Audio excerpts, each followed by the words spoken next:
నమస్తే అండి. మాది గుంటూరు జిల్లా పొన్నూరు అండి, పొన్నూరు నియోజకవర్గం. ఏంటి ఈసారి ధూళిపాల నరేంద్ర గారు ఎట్టి పరిస్థితుల్లో విజయం సాధిస్తా అంటున్నాడు కదా? లేదండి, ఎప్పటికీ జగనే జగనే జగనే. మొన్న ఎలాగా గెలిచాడు అంతకు మించి గెలుస్తాడు ఈసారి కూడా. అది ఏంటంటారు జగన్ గారి మీద మీకు నమ్మకం ఏంటి? నమ్మకం ఏంటండి, ఒక నిరుపేదల కోసం ఇన్ని పథకాలు ఏ సీఎం అన్న పెట్టాడా? ఏం పెడతా అంటున్నాడు కదా చంద్రబాబు. అవి నమ్మటానికి మరి 2014లో పెట్టాడా? గెలిపించుకున్నాం కదా, ఏం చేశాడు? అప్పుడు అభివృద్ధి మీద దృష్టి పెట్టాను, అమరావతి మీద దృష్టి. అదే ఏం చేశాడు? ఒక రోడ్డు వేసాడా? ఆ రోడ్డుతో సరిపోతుందా? జగన్ సార్ ఏం చేశాడు? పిల్లలకి బడివు గాని అమ్మఒడి గాని అసలు పెట్టిన నవరత్నాల్లో ఇది మిస్ అయింది అని చెప్పడానికి ఉందా? విమర్శించడానికే లేదు, చెప్పని కూడా చేశారు. చెప్పని కూడా. మరి ఇలాంటి సీఎం గారు మట్టుకుని బహిరంగ సభల్లో పవన్ కళ్యాణ్ గారు కొంచెం అసభ్యంగా మాట్లాడింది. వాటి గురించి ఏదో పందులు వాగిని అని అవి పట్టించుకుంటామండి. ఏదన్నా ఒక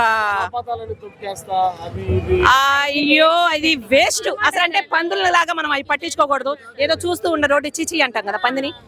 కొంచెం కుక్క కొంచెం బాగా పోయిన విశ్వాసం ఉండి దాని దగ్గరికి పిలుస్తాం, పందిని చిచి అంటాం. అలాంటి గుంపు అవన్నీ, అది పట్టించుకునేది. సింహం సింగిలి అంతే, అసలు రాసేది లేదు.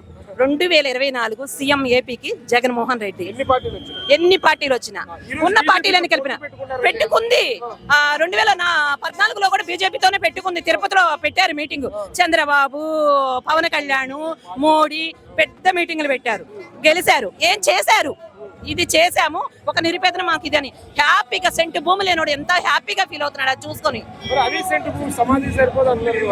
ఇల్లండి అది వాళ్ళకి సరిపోదేమో, మా నిరుపేదలకైతే సరిపోతుంది. అది ఎకరాల్లో లచ్చరీగా ఉండేవాడికి మా సొమ్మంతా తినేవాడికి ఏం తెలిసిద్దండి కష్టం విలువ? కష్టపడేవాడికి తెలుస్తుంది. కష్టపడి అన్నం తింటే ఆనందం ఎలాగనో అది కష్టానికి తగ్గ సెంటు భూమికి ఉన్న విలువ. కష్టపడకుండా ఊరినే వచ్చిన మనీతో బిల్డింగ్లు కట్టించుకుంటే హ్యాపీ ఉండదు కదా, అది వాళ్ళది. మేము కష్టపడి ఎలా సంపాదించుకొని తింటే హ్యాపీయో అది అనమాట సెంటి బొమ్మకున్న విలువ. అది అమ్మఒడికి పిల్లలు చదువుకొని వాళ్ళని చదివించి మళ్ళీ తల్లికి డబ్బులు వేసే సీఎం ఎక్కడైనా ఉన్నాడా? మన సీఎం ఉన్నాడు, మన జగన్ సార్ ఉన్నాడు. ఇలాంటి సీఎం మేము ఎప్పటికీ చూడలేదు, ఇంకా ముందైతే చూస్తామన్న నమ్మకం లేదు.